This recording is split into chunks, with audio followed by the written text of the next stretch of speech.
오늘 금요 찬양 기도회로 하나님 앞에 나와 예배하시는 여러분에게 하나님께서 범사에 잘되게 하시는 은혜와 또 강건하게 하시는 역사가 함께 하기를 축복합니다. 이 시간 하나님의 은혜 가운데 우리 삶 속 모든 문제를 아시는 예수님을 만나고 또 성령의 강한 폭포수와 같은 은혜의 빗줄기가 우리 안에 임하기를 축복합니다. 여러분을 결코 디스하고자 하는 마음은 없습니다. 여러분을 탓할 마음도 없고요.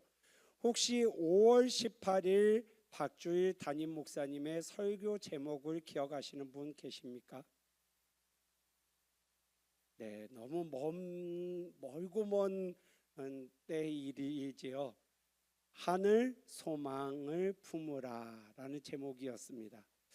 그 말씀을 들으면서 묵상 가운데 우리가 하늘을 소망을 품고 살아가는데 우리네 인생이 과연 어떻게 준비를 해야 그 하늘 소망을 품고 살아갈 수 있을까라는 고민이 시작되어졌고 그 가운데 오늘 우리가 읽은 본문을 만나게 되었습니다. 흔히 인간의 인생을 말할 때 장래식장을 향하여 달려가는 인생이라고 표현을 합니다. 유대인의 격언 중에는 사람은 죽기 위해서 산다. 그러나 영원히 살기 위해 죽는다라는 격언이 있을 만큼 인간의 인생은 언젠가는 모든 일들과 주변의 사람들을 두고 떠나야 할 때가 온다는 말입니다. 실제로 사람이 올 때는 순서가 있지만 갈 때는 순서가 없지요. 장래를 숱하게 경험해 보았지만 90세가 넘도록 장수하시고 간밤에 자연스럽게 죽음을 맞이하시는 분도 보았으나 한편으로는 태어난 지 8일 만에 사랑하는 부모님을 두고 떠나야 하는 아기의 장례도 치러본 적이 있습니다. 그리고 그 부모는 눈물로 그 아이를 보내는 것을 경험한 적도 있습니다. 또 사람은 갑작스럽게 죽음을 맞이하게 되지요. 하나님의 말씀을 전하는 시간이지만 개인적인 이야기를 담으려고 합니다. 최근에 제 주변의 지인이 부르심을 받았습니다. 교회에서는 신앙이 있고 믿음 좋은 장로님이셨고 번듯한 사업체도 있었고 거기에 사랑하는 아내와 또 사랑하는 아들 그리고 며느리 그리고 손주 심지어 아들, 딸, 손주를 데리고 있는 그러한 분이셨습니다. 그런데 저녁에 잠시 운동을 나가겠다라고 하시고 나가셨다가 실족하셔서 소천하시게 되었습니다. 본인도 그리고 가족들도 그 교회도 그 누구도 예상하지 못한 부르심이었습니다. 이처럼 이 세상을 사는 우리네 인생은 언젠가 불시의 끝이 오고 떠나야 할 때가 옵니다. 문제는 잠시 머물다가 언젠가는 떠나야 할 세상인데 미련하게 사는 인생들이 참 많다라는 것이 문제입니다. 세상에는 성급하게 성공하려고 하는 사람들이 많지요. 한탕주의의 문화가 많습니다. 짧은 시간 속에 어떻게 살아가야 하는지, 어떤 삶이 가치 있는지를 생각하지 못하고 그저 내가 설정한 목표, 내가 이루고자 하는 어떤 그 한계치, 목표치 이것만 보고 달려가면서 때로는 헛된 것인데 그것을 쫓다가 인생 끝에 가서 내 인생이 허무했다라고 말하는 분들이 있습니다. 또는 죽음을 막연하게 먼 미래의 일로 생각하는 분들도 많습니다. 그래서 내 인생에서 기회가 충분히 있을 거다라고 생각을 합니다. 그런데 여러분 아십니까? 우리 중에 그 누구도 다음 주 금창기에 이 자리에 와서 다시 예배할 수 있다라고 100% 확신 가지고 말할 수 있는 사람 아무도 없습니다. 그 시간이 100% 돌아온다라고 보장할 수 없는데 우리는 미련하게 살아갑니다. 에베소서 5장 16절입니다. 세월을 아끼라 때가 악하니라. 세상은 악하고 하나님의 심판은 곧 임할 수 있으니 시간을 가지고 시간을 아끼고 그리고 어떻게 행할지를 주의하여 하나님의 뜻을 행하라라고 말씀합니다. 오늘 베드로 전서의 말씀을 통해 언제 부르심을 받을지 알 수 없는 우리의 삶을 어떻게 살아가야 할 것인가. 물론 하늘 소망을 품고 살아가는 그것으로 결론이 날 수 있겠습니다만 좀 더 구체적으로 살펴보려고 합니다. 먼저 베드로 전서가 어떠한 편지인지를 살펴보면 바울의 편지는 받는 대상이 있습니다. 그리고 받는 교회가 보통 있습니다. 그런데 오늘 예수님의 제자인 이 베드로는 흩어져 있던 그리스도인들을 향하여 하나님의 은혜와 평강이 있기를 바라면서 이 편지를 보내고 있습니다. 그러니까 어느 특정된 지역이 아니라 하나님을 믿는 자라고 하면 다 새겨들어야 할 말씀을 적어서 보내고 있습니다. 그리고 그 내용은 오늘 이 시대를 살아가는 우리 모두에게 적용되어질 말씀입니다. 편지의 내용을 정리해 보면 우리는 이 땅에서 나그네로 살아가는 존재이기 때문에 주의 다시 오심을 준비하면서 정신을 차리고 거룩하게 살아갈 것을 말씀하고 있습니다.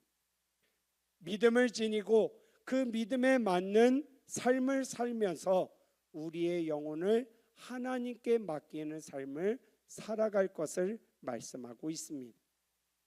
그렇다면 우리는 언제 찾아올지 모르는 하늘로의 부르심을 대비하여 어떻게 살아가야 하는 것일까요?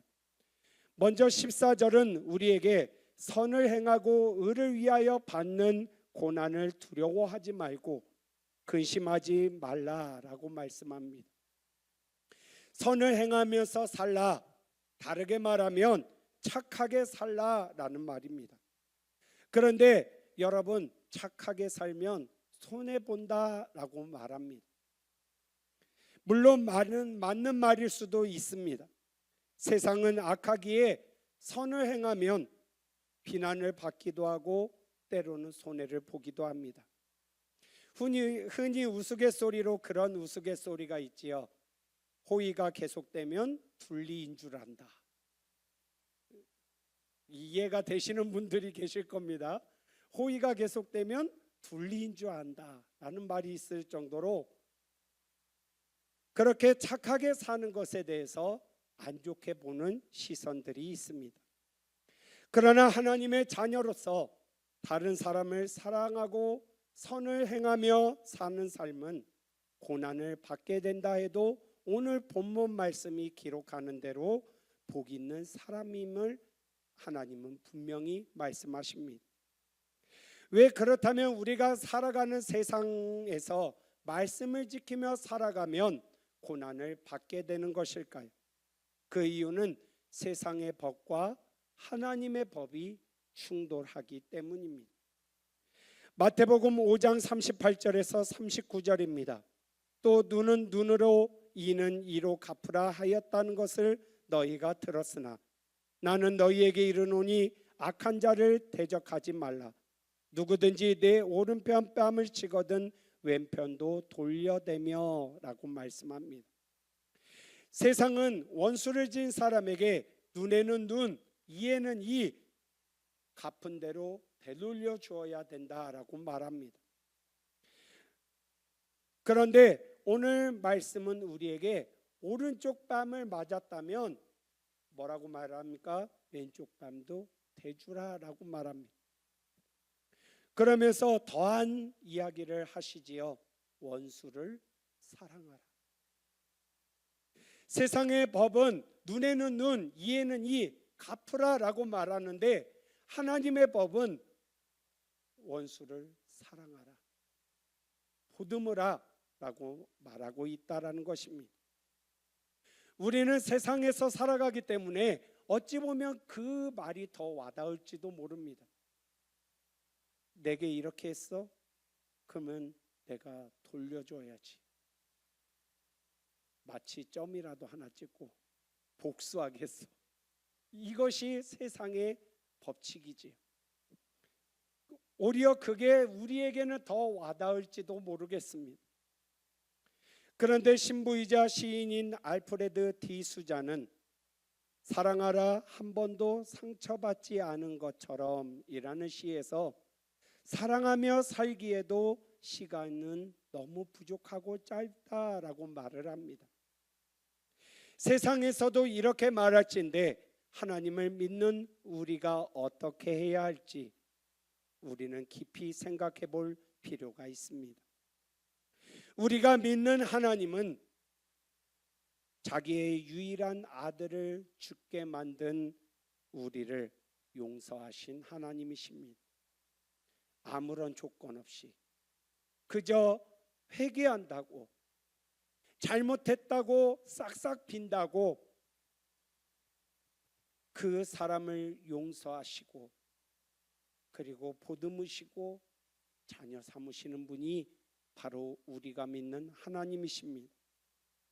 진정한 사랑의 끝을 보여주시는 분이시죠. 우리는 그런 하나님을 따르겠다라고 말합니다. 하나님의 말씀을 지키며 살겠다라고 말합니다. 그런데 정작 세상으로 나아가서는 나에게 이렇게 했어? 내가 되돌려 주겠어. 나에게 이렇게 대우했어? 나도 똑같이 대우해 주마. 우리는 세상의 법칙을 따르는 때가 많습니다. 그렇다면 어떻게 해야 될까요? 때로는 우리는 상처를 주기도 하지만 받기도 합니다. 그러면 그 받은 상처 어떻게 해야 될까요? 되돌려 주어야만 완벽한 복수인 것일까요? 오늘 말씀은 우리에게 그 처리를 하나님께 맡기라라고 말씀합니다. 그리고 그를 위해서 기도하라라고 말합니다. 왜냐하면 하나님이 선악간에 그 사람의 모든 행동을 보고 심판하실 것이기 때문입니다. 그러기에 여러분, 오늘 여러분의 분노를 일으킨 분이 있을지도 모르겠습니다. 그런데 여러분이 하늘 소망을 품고 하나님의 나라를 바라보며 달려가고 있는 성도라고 한다면 그 분노한 이를 위해 기도하시기 바랍니다. 그를 품을 수 있는 마음을 달라고. 하나님, 나의 감정으로는 도저히 받아들일 수 없지만 하나님의 사랑으로 보듬을 수 있는 그러한 마음을 달라고 기도하시면서 하나님 앞에 믿음의 성숙함을 보이실 수 있기를 바랍니다. 또 베드로 사도는 15절을 보니까 거룩한 삶을 살며 너희 속에 소망이 있는 이유를 묻는 사람들에게 대답할 것을 준비하되 온유하게 두려움으로 하라라고 말씀합니다. 쉽게 말하면 세상 사람들과 우리의 삶이 조금 다르기 때문에 세상 사람들은 우리에게 묻는 때가 올 거라라는 겁니다. 너 왜 그렇게 살아? 왜 복수 안 해? 야, 너 복수할 기회를 얻었는데 왜 안 해? 이렇게 말할지도 모릅니다.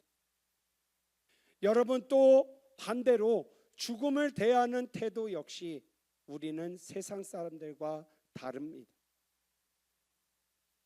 세상은 죽음을 피하려고 하고 무서워합니다. 얼마 전부터 용어가 바뀌었습니다만 옛날에 발인, 사람을 떠나다 라는 의미가 요즘 어떻게 바뀌었지요? 천국 환송 예배로 바뀌었습니다. 그만큼 우리는 이것이 끝이 아님을 알고 있기 때문에, 그 끝이 무엇인지를 알고 있기 때문에 두렵지도 않고 겁내지도 않습니다. 그러나 세상은 어떻습니까? 두려워하고 무서워하고, 야, 저기 검은 그림자가 자꾸 온다. 너 안 보이냐?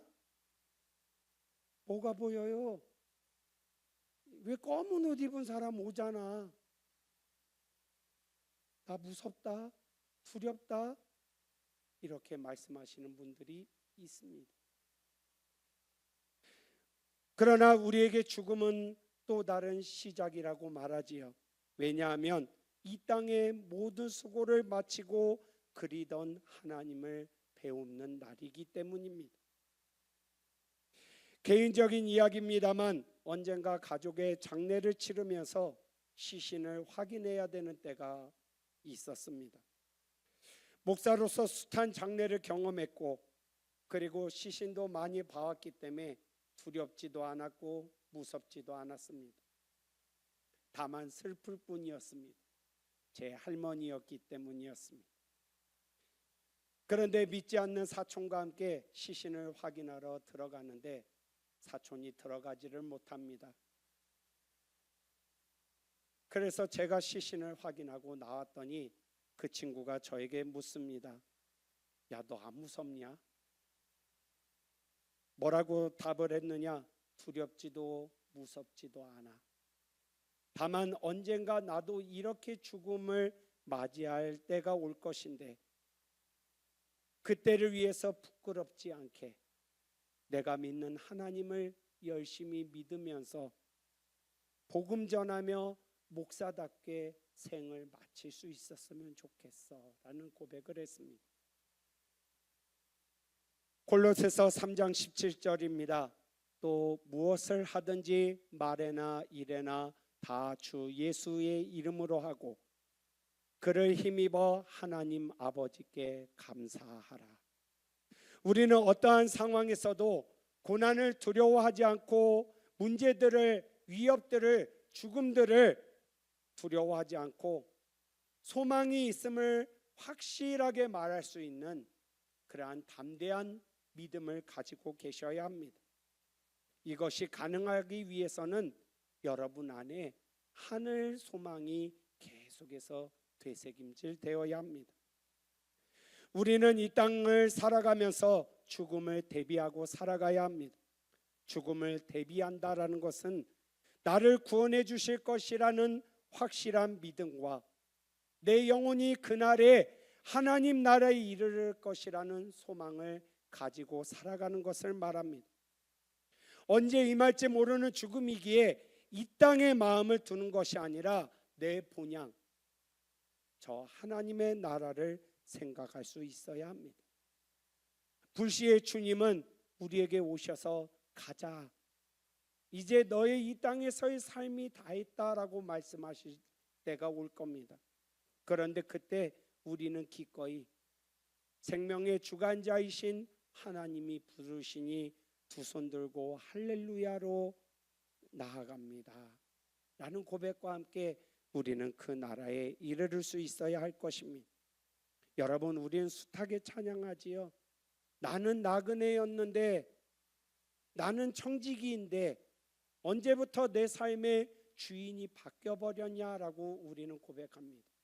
그런데 그것이 입술의 고백이 아니라 우리의 마음과 우리의 신앙으로 고백되어져야 된다라는 것입니다. 베드로 사도는 16절에서 17절을 통해 말합니다. 흉내내는 삶이 아니라 선한 양심을 가져야 한다라고 말합니다. 여기서 말한 선한 양심은 예수 그리스도로 인하여 변화된 양심을 말합니다. 그러니까 하늘을 소망하고 품고 살아가기 위해서는 예수님께서 십자가에서 흘리신 그 물과 피에 대한 계속적인 묵상이 우리의 삶에 있어져야 된다라는 것입니다.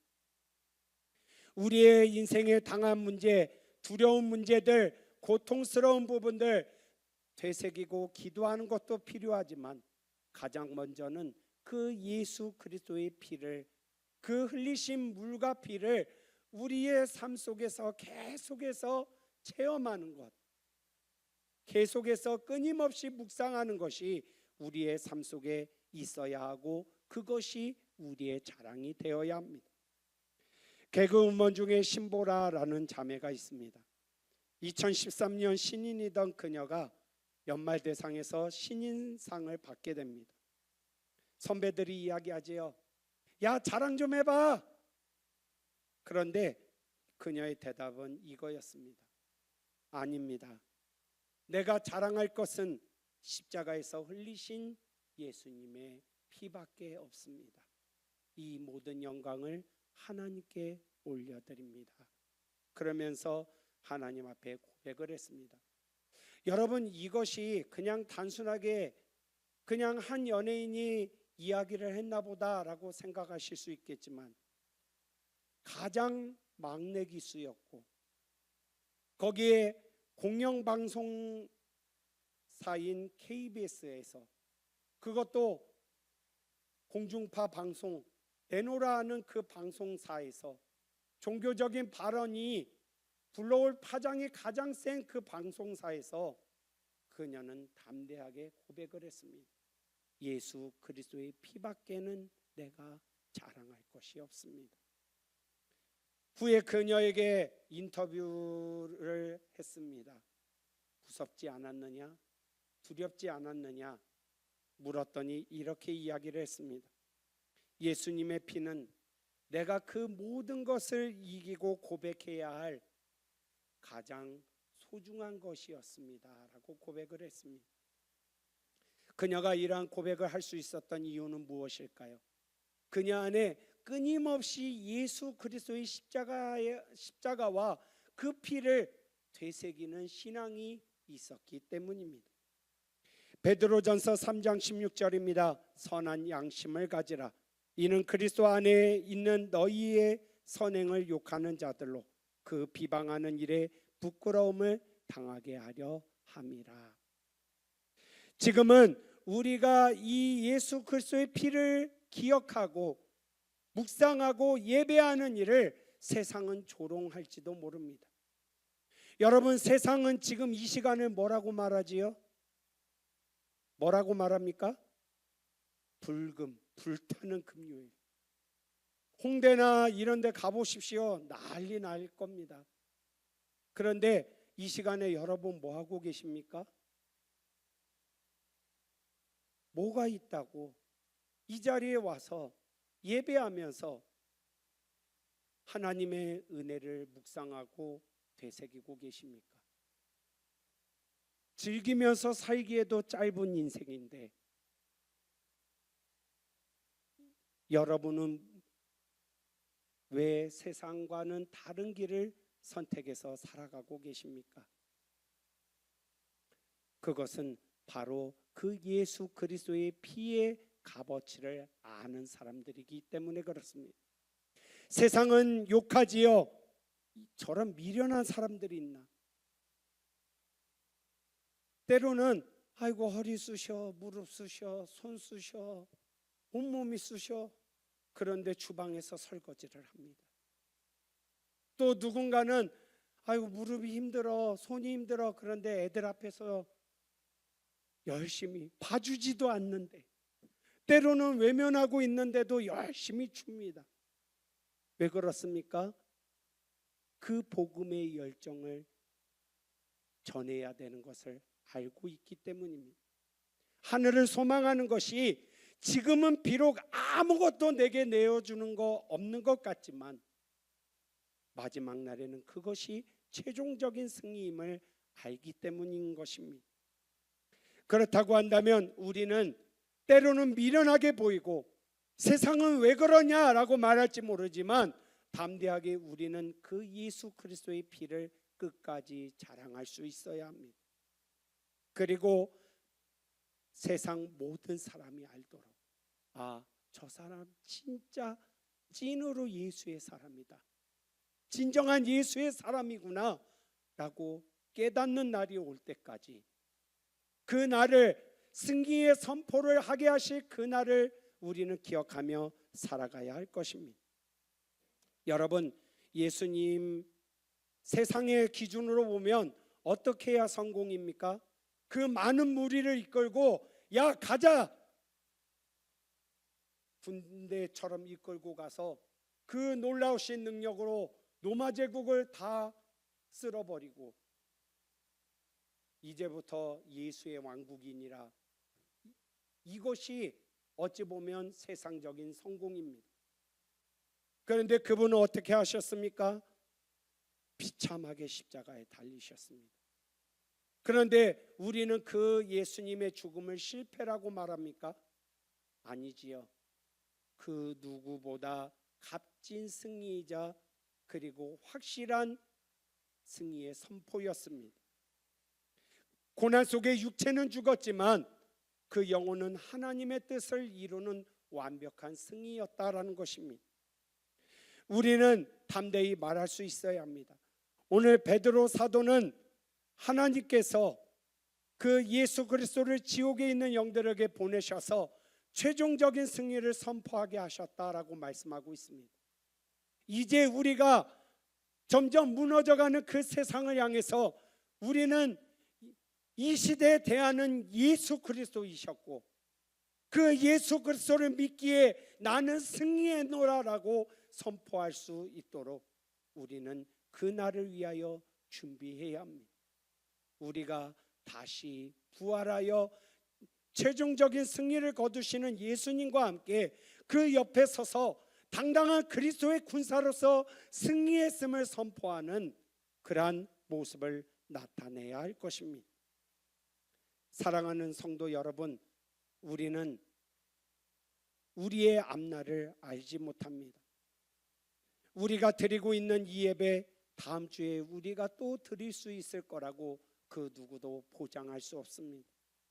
그러나 하늘을 소망하고 그리고 오늘도 선을 행하면서 그리고 그 믿음을 가지고 세상과 맞서 싸우면서 예수 그리스도의 피를 자랑 삼고 있는 사람은 하나님께서 그 사명이 끝나기 전까지는 결코 생명을 거두지 않으신다라는 것을 믿으시기를 바랍니다. 사랑하는 성도 여러분, 세상 살기 힘드시지요? 육신의 병이 찾아와서 고달프신 분도 계실 것이고 마음은 아직도 청춘인데 교복 입고 고무줄 이러고 튕기던 때가 아직도 선한데 어느새 거울을 보니 주름도 생겼고 하얀 머리도 나기 시작하고 그리고 무릎도 예전 같지 않고 팔다리가 다 쑤시고 또 어떻습니까? 경제적인 문제, 직장의 문제, 가정의 문제, 자녀의 문제, 부모의 문제, 삶의 문제들이 어찌나 찾아오는지 예수님을 믿으면 뭔가 잘 될 줄 알았는데 다 해결될 줄 알았는데 더 공고해지는 것만 같은 느낌이 드시는 분들도 있을 겁니다. 그나마 쉬는 주일 주님 앞에 나와서 예배만 해도 반나절이 가는데 등대 모이자 선교회 모이자 또 모이자 모임 끝나고 돌아가면 별 보고 나왔다가 별 보고 들어가는 때도 있지요. 눈물은 메마르고 가슴은 뜨겁지 못하고 냉랭해져 버렸고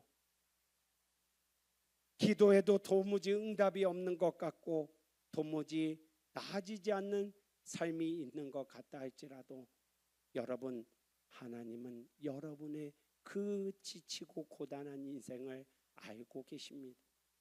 그러기에 우리가 끝까지 그분을 찬양하면서 걸어갈 수 있었으면 좋겠습니다.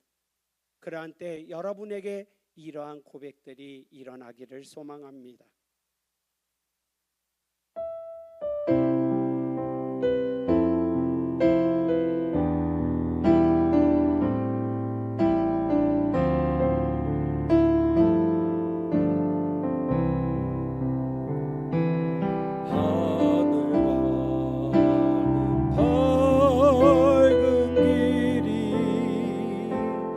내 앞에 있으니 슬픈 일을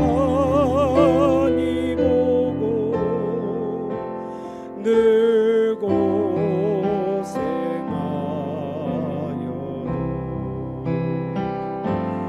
하늘 영광 밝음이 어두운 그늘 해치니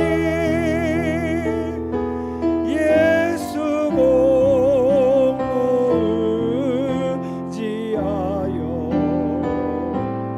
항상 빛을 보도다. 함께 찬양합니다. 내가 영원한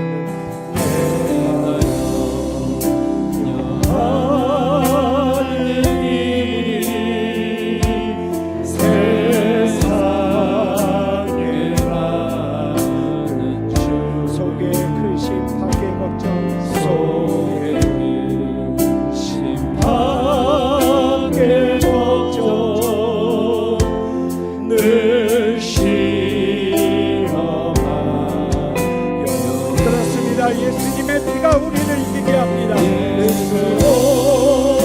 외로운 피 모든 것을 이기니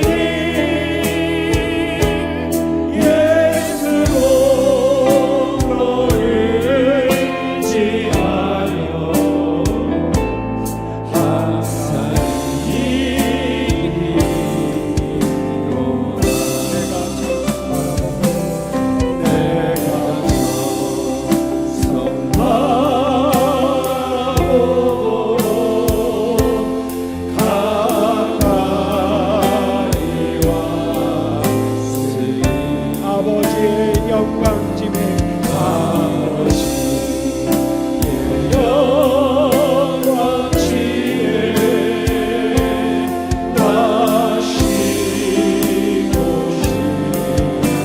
여러분, 우리가 부족해도 그거는 우리를 데리실 것이다.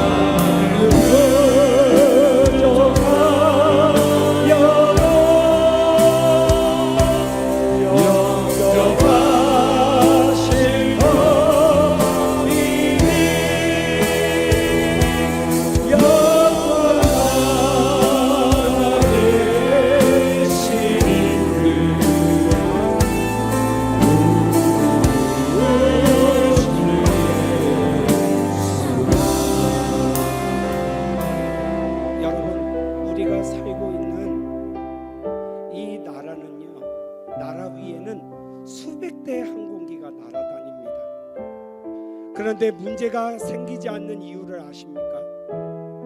관제탑과 교신을 하기 때문입니다. 우리의 관제탑이 무엇입니까? 바로 우리를 위하여 물과 피를 흘려주신 그 예수 그리스도가 우리의 관제탑이십니다. 여러분, 우리는 우리 교회 핵심 가치관을 알고 있습니다. 이 시대에 대하는 예수 그리스도이십니다. 이 말은 단순히 우리의 삶이 그냥 나아지고 회복되는 것을 넘어서서 우리 영혼의 가장 본질적인 문제, 구원의 문제를 예수 그리스도만이 해결해 주실 수 있다라고 고백하고 있는 것입니다. 사랑하는 여러분, 세상은 미련하다라고 말할지 모르겠지만, 세상은 왜 그렇게 바보같이 사냐고 묻겠지만, 너 주일날 왜 교회 가서 그렇게 헌신하고 봉사해? 너 몸 아프다며? 미련한 거 아니야? 그렇게 비아냥 거라도 묵묵히 예수 피 의지하며 보여주십시오.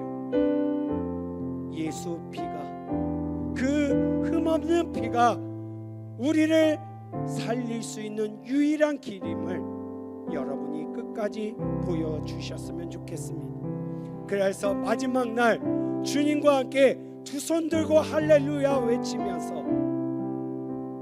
나는 아무 공로 없으나 예수 공로로 승리했노라 라고 선포하실 수 있는 새 영광의 성도들 되시기를 높으신 예수님의 이름으로 축복합니다.